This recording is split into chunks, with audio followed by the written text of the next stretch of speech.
Welcome to the Embrace Strength podcast. I'm your host, Ashley Crocker. I am an experienced trainer and active life professional. I work with people who are struggling with nagging pain to get back to the activities they love without fear of re-injury. This podcast is here to educate and provide value to you on all things health, fitness, staying active, and personal development. Let's dive in.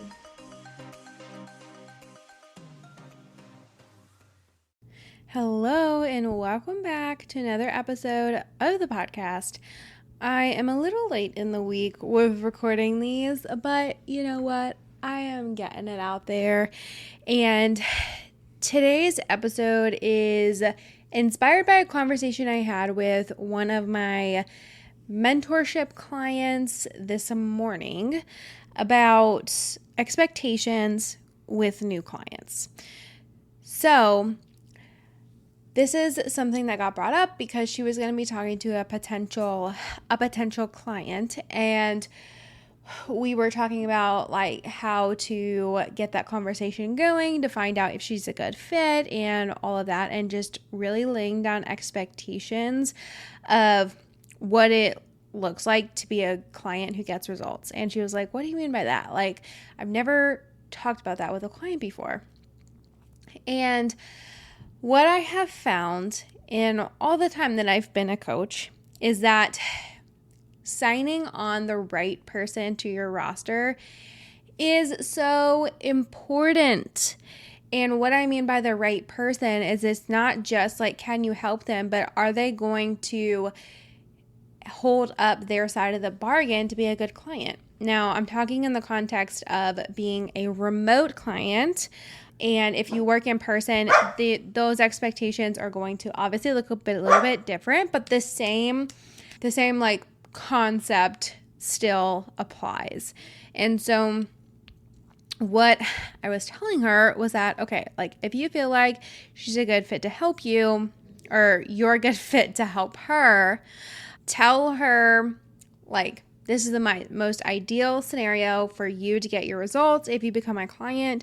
And this included like being upfront about a 6-month commitment in order to see a decent amount of results. Now, this is not to say that your client is not going to start feeling better sooner. They should and will.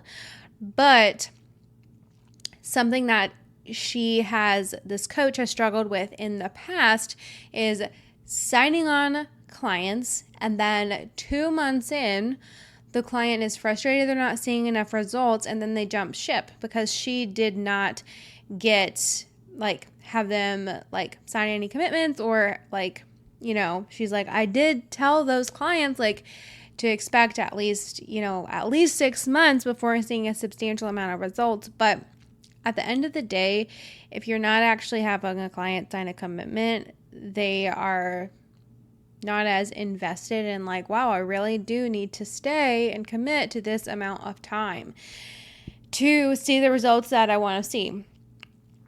And so there is that time commitment piece of talking to your clients about like, hey, to get to your goal, it's going to take this amount of time at least. So there's a time commitment piece. And also in the context of like remote clients, like they have to actually check in when they're supposed to so you can get an update. They have to respond to your messages when you ask them how they're doing. They have to give you feedback. And where remote clients like don't succeed is the ones who don't communicate. And so I was telling this coach, it's like, it's your responsibility to be upfront about like what a successful client journey is going to look like, because the reality is a regular person does not know how to be a good client for a coach because they've probably never had coaching before. So it's like, you're the leader and you're in charge, and it's like, hey, my most successful clients do XYZ things. And if you don't think that you're going to be able to hold up your end of the bargain, it might not be a good fit. And there's nothing more frustrating than signing on a client who does not communicate enough, because that makes it like almost impossible for you to do your job. And so of course they aren't going to see results if they're not communicating very well.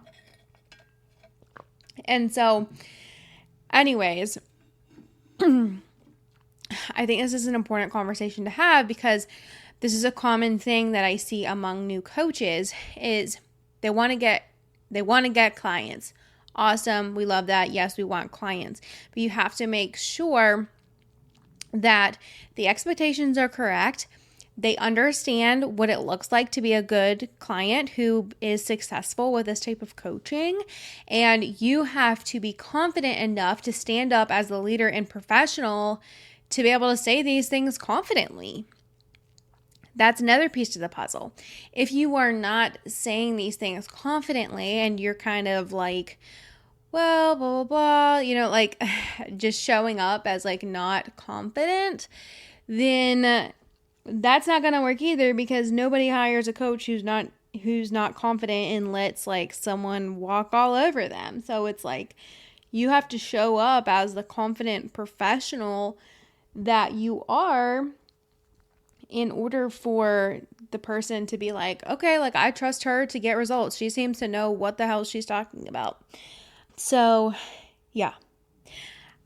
I don't know if this was helpful or not, but I do think this is a conversation that needs to be had among new coaches, because I see this all the time. Like, you guys are signing on clients and they're jumping ship too soon to actually see the results that they hired you for. And you're just like, oh well, like, blah, blah, blah. But actually point the finger at yourself. That's your own fault for not having more clear expectations. Is this person even a good fit? So yeah. With all of that being said, if you are somebody who is struggling with this, know that you're not the only one. This is a common thing.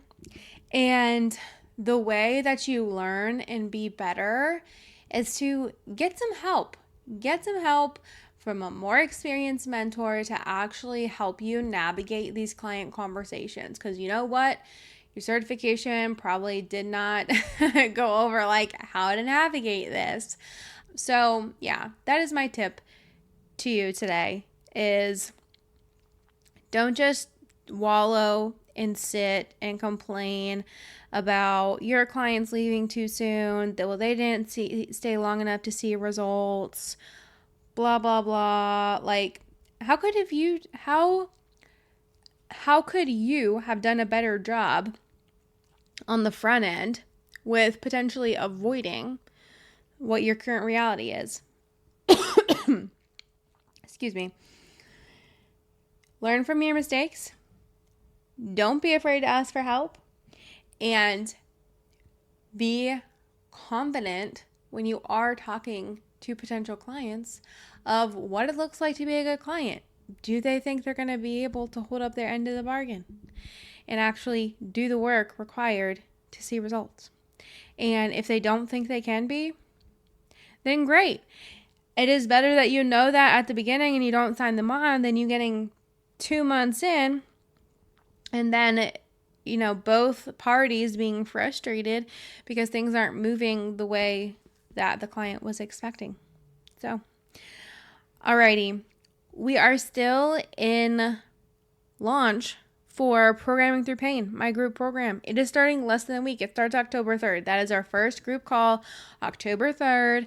And if you are listening to this and you're like, I've been hearing Ashley talk about this, like I'm kind of interested, but I don't know, like send me a message and let's talk about it. I am willing to let in 2 more people into this program before we get started next week. I've already made the Slack group. I've already, told everyone this is our outline. Everybody's excited and I'm excited to get it going. So if you are somebody who wants to do a better job programming for your clients, knowing how to work through clients' pain, having conversations around pain, and connecting the results you find in your assessments to actually knowing what to do with them and how to implement them in a program, then this is for you. That's exactly what I'll be teaching.